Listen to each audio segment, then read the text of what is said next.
Hi hello सगळ्यांना नमस्कार. मी रत्ना तुमचं सगळ्यांचं स्वागत करते माझ्या यूट्यूब चॅनलवर. चला स्वयंपाकाचा टाईम झालेला आहे, 8:15 झालेले आहे. तुम्ही माहेरी 1 दिवसासाठी जा किंवा 2 दिवसासाठी जा, माहेरचं सुख म्हणजे माहेरचंच असते. असा 2 दिवस मस्त मला आयता ताट भेटलेला होता. आज ते आयत्या ताटची मला खूप आठवण येऊ राहिली, का की इतकी सर्दी झालेली आणि ताप बी येऊ राहिला. आम्ही दोघं तिघं मायले सर्दी तापणं पडेल. आता आपण कितीही आजारी असलो तर आपल्याला स्वयंपाक तर करावाच लागेल ना.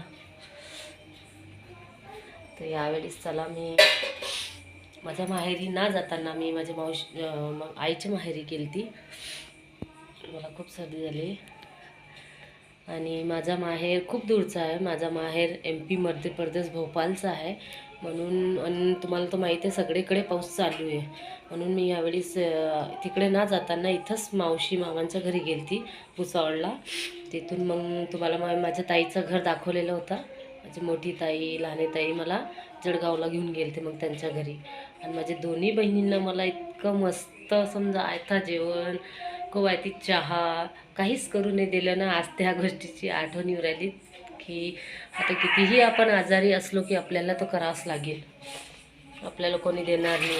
आपल्या तर नंदाही आले आणि देरानी जेठानी आले तर आपल्यालाच करणार, आपल्याला त्यांना आयता ताट द्यावं लागते. खरंच बहिणींची माया खूप वेगळीच असते. बहिणी चुलत असो मावस असो किंवा सगळी असो, बहिणींची माया बहिणींचीच असते. त्यांची सर कोणीच नाही करू शकत. आणि यावेळेस पावसानं बी खूप म्हणजे पुरे सणांची वाट लावलेली आहे पावसानं. आणि खूप दिवस झाले मी व्हिडिओही नाही टाकलेला आहे, कारण की आमचंही थोडंसं म्हणजे मावस भावाचं म्हणजे माझे मोठे दादा आहे मावशीचे मुलगा, त्यांचं पण ॲक्सिडेंट झालेला होता. तर यावेळेस आम्ही कोणीच दिवाळी नाही दसरा नाही केला. आणि आम्ही जास्त कुठं जात नाही. एकदम गेलो ना तर खूप माझ्या चेहऱ्यावरून तुम्हाला दिसत असते मला खूप सर्दी झाली. चला माझे दोन्ही बहिणी जर माझा व्हिडिओ बघत असतील तर आय मिस यू अक्का.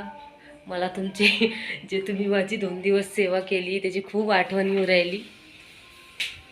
दूध गेला होतो. बहिणींची एवढी आठवण आली की सगळं दूध खाली आलं.